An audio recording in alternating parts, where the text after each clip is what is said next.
크리스마스는 우리에게 기쁨과 즐거움을 전해줍니다. 아마 거의 전 세계에 있는 도시들이 크리스마스 때 가장 멋지고 화려한 모습을 갖추지 않나 합니다. 물론 예외인 도시도 있겠죠. 그리고 또 저희가 잘 알고 있는 기독교 역사가 오래된 도시들을 보면은 11월 25일 한 달 전부터 장식을 하거나 어떤 퍼레이드를 하곤 합니다. 그리고 기독교 신앙이 없는 분들도 크리스마스를 기다리고 좋아합니다. 이처럼 아마 전 세계가 좋아하는 날, 이 크리스마스. 하지만 성경을 보면은 그 출발은 좋은 상황이 결코 아니었습니다. 예수님은 안 믿는 분들에게는 그냥 뭐 사람이라고 여겨질 수 있지만 우리 교회 다니는 분들에게는 하나님의 아들로 여겨지죠. 하나님은 누굽니까? 신이죠. 신의 아들, 즉 신이 이 땅에 인간의 몸으로 오신 것입니다. 가끔 보면은 뭐 경찰차가 신호를 다 뚫고 가고 뒤에서 외교관 차들이 지나갈 때가 있습니다. 거의 뭐 신호 다 파란불 때 다 움직이죠. 아예 신호 다 풀어놓죠. 그렇게 외교관이 와도 그런 최상의 대우를 해주는데 예수님이 이 땅에 오실 때에는 정말 최상의 상태가 아니라 좀 심하게 말하면 최하의 상태였습니다. 좀 이해가 안 되죠. 크리스마스 하면은 정말 하나님의 아들이 오신다면은 많은 것이 준비되어져야 했을 터인데 전혀 그렇지가 않았습니다.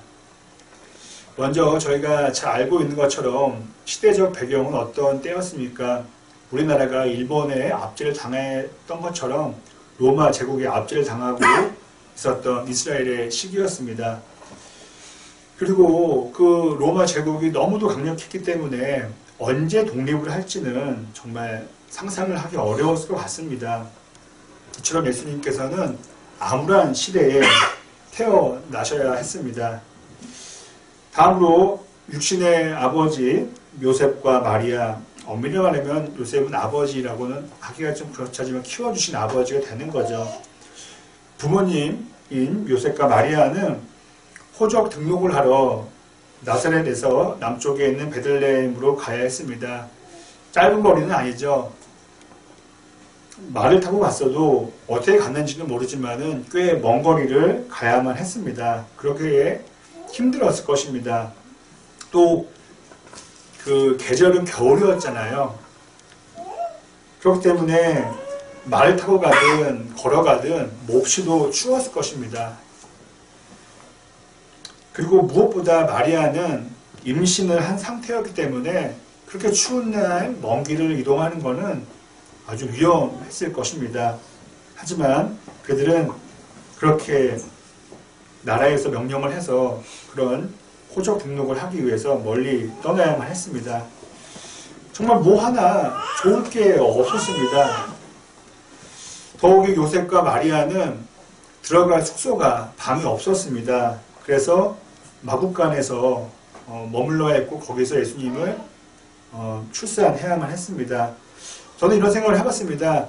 만일 요셉과 마리아에게 많은 돈이 있었다면 마구간에 갔을까? 제 생각하기에는 물론 그 당시 숙소가 얼마나 적었는지는 모르지만은 분명 돈이 많았더라면은 숙소 주인이 자기 방도 내줬을 것 같아요. 큰 돈을 준다는데 마구간을 주지는 않겠죠. 어쩌면은 요셉과 마리아는 돈이 풍족하지 않은 사람들이었을 거라고 생각해 봅니다. 요셉과 마리아에게도 크리스마스는 정말 힘든 시기였습니다. 하지만 그렇게 모든 상황이 다 좋지 않았지만은 그래도 하나님의 아들 되신 예수님께서는 이 땅에 오셨고 인류에게 가장 최고의 선물인 구원과 영생의 그 방법을 알려주셨습니다. 길을 알려주신 것이죠. 여기서 우리는 큰 희망을 발견하게 됩니다. 그 어떤 것도 시대적 배경도 상황적 어려움도 예수님의 구원과 위로를 막을 수는 없다는 것입니다. 현재 지금 저와 여러분의 삶을 보면서 상황을 보면서 이제 이틀 후에 찾아올 크리스마스의 기쁨은 나와는 거리가 멀다라고 생각할 수도 있을 것입니다. 물론 아무 걱정 없이 지내시는 분에게는 그저 크리스마스가 정말 즐거우시겠지만은 제 생각에는 걱정 없이 사시는 분들은 거의 많지 않다고 생각을 합니다. 이제 연말이다 보니까 못 만났던 친구들을 최근 들어서 계속 만났습니다. 잠깐 만나기도 하고 뭐 몇 시간 만나기도 하고요. 뭐 중학교 친구, 뭐 고등학교 친구 등등을 만났습니다. 보면은 다 그러니까 일들이 있습니다. 어떤 친구는 부모님이 많이 아프세요. 위독하세요. 또 어떤 친구는 저만이 알고 있는 것으로 참 가정이 많이 좀 어려운 가운데, 위기 가운데 있는 친구가 있기도 합니다. 그리고 자녀가 이제 막 초등학교를 졸업했는데, 물론 저희가 봤을 때는 길게 볼 수 있지만 부모님 입장에서는 이제 중학생부터 교육을 잘 더 시켜야 하기 때문에 걱정이 이만저만이 아니었습니다. 또 어떤 친구는 정말 열심히 교회를 다녔어요. 정말 열심히 다녔는데 하나님과 사람에게 실망했다고 하면서 교회를 요즘에 안 다니고 있다 하더라고요. 3년째 안 다니고 있다고 얘기를 어제 했었습니다. 또 어떤 친구들은 돈을 더 어떻게 하면 더 모을까라는 생각에 고민이 많더라고요. 또 어떤 친구들은 투자했는데 돈을 좀 잃었다고 걱정하는 친구들도 있었고요. 이제 이틀 후면은 크리스마스입니다. 성탄 장식은 화려하고 눈부십니다. 아마 1년 12달 중에서 이렇게 도시가 불빛으로 또 어떤 좋은 뭐 이런 조형물로 어떤 장식으로 이쁜 시기는 크리스마스 외에는 없지 않나 합니다. 물론 부처님 오신 날도 잘 꾸미긴 하지만은 크리스마스까지는 아닌 것 같습니다. 하지만 한 번 더 말씀드려본다면은 이렇게 세상은 화려하고 눈부시지만은 우리의 상황은 그처럼 밝지 않을 수가 있습니다. 스크루지, 우리가 잘 아는 그 소설을 쓴 찰스 디킨스가 쓴 아주 짧은 글의 제목이 있습니다. 제가 예전에 한번 말씀드린 적이 있는데요. 제목은 이러합니다. 늙어가는 우리에게 크리스마스란 무엇일까? 아주 짧은 글입니다. 저는 이 긴 제목을 우리의 현실에 바꿔서 한번 이렇게 바꿔봤습니다. 힘들어하는 우리에게 크리스마스란 무엇일까? 부모님이 큰 병에 걸린 친구에게 크리스마스란 무엇일까? 새로운 직장을 찾아야 되는, 또 대학을 준비하는, 대학이 떨어진 이들에게 크리스마스는 무엇일까? 앞서 말씀드린 것처럼 요셉과 마리아가 살았던 시대, 로마의 압제에 살던 그 시대죠. 그리고 그 추운 겨울날 먼 길을 아이를 임신한 채 걸어야만 했던 그 상황, 그 모든 상황은 어둠이라 할 수 있습니다. 그 상황을 보고 밝다, 화나다라고 말할 사람은 아무도 없을 것입니다. 좋은 것 하나 없는 현실이었습니다. 그러나 성탄절 이후, 크리스마스 이후, 예수님이 태어난 이후부터는 온 인류는 부활, 구원, 그리고 영생이라는 가장 큰 희망을 품을 수 있게 되었습니다. 하지만 감사하게도 그렇게 부활의, 구원의 문이, 영생의 문이 열리게 되었지만은 예수님이 태어났다고 해서 안 좋았던 상황이 갑자기 바뀌진 않았습니다. 크리스마스가 있게 됐지만은 로마 군인들은 그대로 예루살렘에 머물렀죠. 크리스마스가 됐고 예수님이 태어났지만은 춥고 냄새나는 마구간에서 요셉과 마리아는 계속 있어야만 했습니다. 갑자기 뭐 예수님이 태어나자마자 주인이 와서 다른 방으로 좋은 객실로 인도하지는 않았습니다. 하지만 저희가 성경을 보면은 예수님이 태어난 그 이후부터는 정말 모든 걱정이 사라졌을 법한 그런 따뜻한 분위기가, 그런 영광스러운 분위기가 연출됩니다. 동방 박사들이 와서 경배하는 장면만 봐도 우리는 잘 알 수가 있습니다. 이렇게 우리는 말할 수 있을 것입니다. 로마의 압제 속에서 계속 지내야만 했지만은 예수님으로 인해 위로와 평안을 누릴 수 있었을 것입니다. 그리고 비록 마국간에 있다 할지라도 예수님의 탄생으로 인해서 하나님이 계신 천국을 바라볼 수 있게 되었을 것입니다. 어떤 분들은 이렇게 물어볼 것입니다. 아니 그 아기 예수가 태어난 게 무슨 위로와 평안이고 무슨 천국 소망이냐. 믿는 분들도 그렇게 말씀하실 수 있으실 거예요. 하지만은 성경은 얘기하지 않습니까? 예수님이 자체 이런 성경의 모든 이야기는 신비하고 말합니다. 말로 설명할 수 없는 그 놀라운 일들이 우리 안에 일어난다는 것이죠. 예를 들어서 우리가 이미 외우고 있는 이 복음서, 예수님의 탄생의 이야기를 어느 날 문득 읽는데 마음속에 평안과 위로가 생기는 거예요. 그리고 천국은 본 적도 없고 상상할 수도 없는데 느껴지는 거예요. 기대가 되는 거예요. 그것이 바로 기독교가 말하는 신비입니다.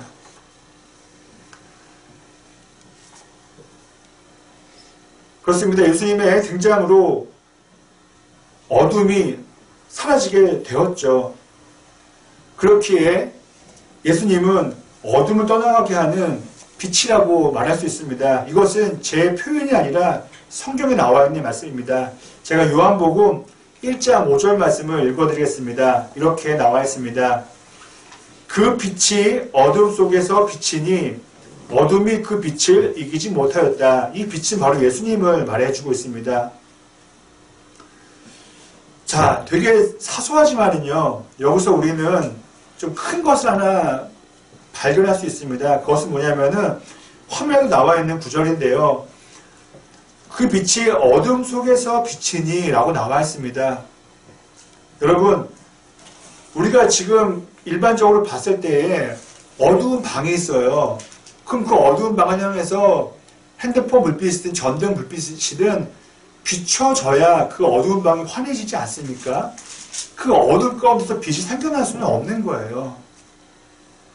그래서 오늘 말씀을 우리의 생각으로 본다면 이렇게 말할 수가 있어요. 그 빛이 어둠 속으로 비치니 어둠이 그 빛을 이기지 못하였다라고 말하는 게 나을 것인데 성경은 그렇게 나와 있지 않아요. 그 어둠 속에서, 어둠 안에서 빛이 비치니, 이것은 그 어두운 방 안에서 갑자기 빛이 생겨난 것입니다. 다른 말로 하면은 빛이 창조되어진 것이에요. 말도 안 돼. 어떻게 어두운 방에서 빛이 생겨나요? 전등도 없는 방이었는데요. 우리는 빛이 외부에서 비춰지는 것만을 생각합니다. 거실에서 방 안으로, 창문에서 방 안으로. 그래서 우리의 삶 가운데에 우리의 눈앞에 전등이나 초나 이런 핸드폰 불빛이 없으면 우리는 실망하고 좌절하게 됩니다. 왜 양초 하나 없지? 왜 전등 하나 없지? 하지만은 구약에 나와 있는 창세기 1장 3절의 말씀을 보면은 앞서 말씀드린 요한복음 1장 5절의 말씀을 이해할 수 있게 됩니다. 제가 창세기 1장 3절의 말씀을 읽어드리겠습니다. 성경을 보셔도 되고요. 화면들을 보셔도 됩니다. 제가 창세기 1장 3절 말씀을 읽어드리겠습니다. 하나님이 말씀하시기를 빛이 생겨라 하시니 빛이 생겼다. 창조의 한 모습인 거죠. 중요한 장면인 거죠. 그 어두운 방 안에 빛이 없는데 누가 빛을 비춰준 것이 아니라 하나님께서 생겨라 라고 하니까 어두운 방에서 빛이 생겨난 것입니다. 그것이 다른 말로 예수님께서 이 땅에 오신 것이라고도 할 수 있는 것입니다. 자, 성경에 말하는 우리의 빛, 예수 그리스도, 이 빛이 우리에게 비춰지면은 그럼 어떤 일이 일어날까요? 우리가 일반적으로 생각하는 빛이 떠올리면은 그것을 우리는 생각해내기가 어렵지가 않습니다. 여러분, 빛이라는 게 우리에게 주는 것이 뭐가 있습니까? 가장 일반적으로 우리의 몸과 마음을 따뜻하게 해줍니다. 겨울철에 창문가에 있으면 우리는 따뜻함을 느낍니다. 특별히 여러분들은 어떠신가요? 저는 하얀색 빛보다는 주황색 촛불이나 이런 거리에 있는 가로등을 보면은 좀 마음이 포근해집니다. 아마 대부분 그런 마음을 가지실 겁니다. 주황색 불빛 말이죠. 그 빛은 우리의 몸과 마음을 따뜻하게 해줍니다.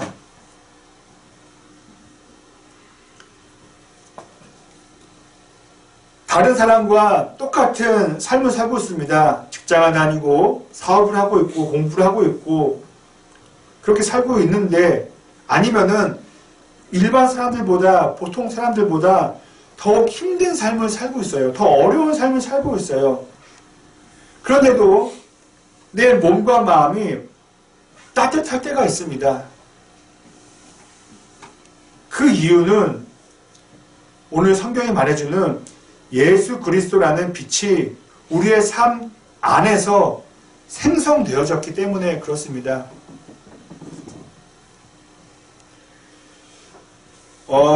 모르겠습니다. 저 같은 경우는 어떻게 보면 되게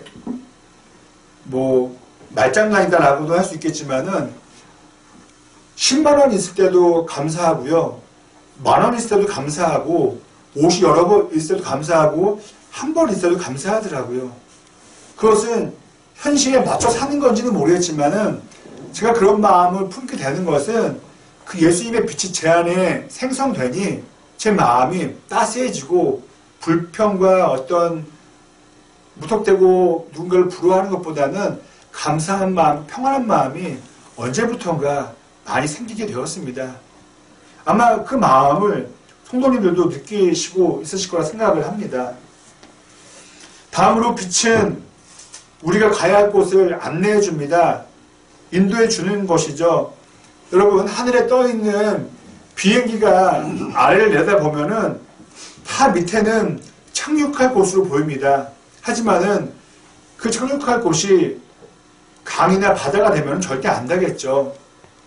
어두운 밤에는 잘 구별이 안 될 것입니다. 비행기는 무조건 땅에 내려야 되죠. 그리고 땅도 그냥 아무 땅에 내리면 안 되겠죠. 잘 닦여진 활주로에 내려져야 합니다. 그러면은 그렇게 하려면은 무엇이 필요합니까, 여러분? 강력한 불빛이 필요하죠.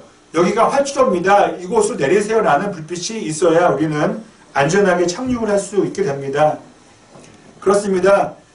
예수 그리스도는 빛이기에 저와 여러분이 착륙해야 할 활주로를 알려주는 안내 등이 되는 것입니다. 우리는 그래요. 아무데나 내리면 어때요? 내 마음대로 좀 착륙하고 싶어요 라고 우리는 생각을 하지만은 아니죠. 하나님 보시기에는 아니야. 여기에 착륙해야 복된 삶이고 정말 평안한 삶을 살 수 있어. 바른 길로 걸어갈 수가 있어 라고 알려주는 것이죠. 장식으로 있는 어떤 건물에 있는 크리스마스의 불빛, 지금 크리스마스 트리에도 작은 전구들이 있죠. 이 전구들은 내년 1월을 채 넘기지 못합니다. 다 정리하게 되죠. 하지만은 우리의 생명과 희망이 되는 예수 그리스도라는 빛, 어둠 안에서 만들어지는, 창조되어지는 그 빛은 사라지지 않습니다. 영원히 존재하죠. 여러분, 그 빛은 어디서부터 오겠습니까? 저는 감히 말씀드린다면은 그 예수 그리스도의 빛은 천국에서부터 오는 것이죠. 태양빛은 저 멀리 우주 너머에서 태양으로부터 오는 것이겠지만은 지금 성경에 말하는 예수 그리스도라는 빛은 천국에서부터 비춰지는 영적인 빛입니다. 신앙의 빛인 것이죠.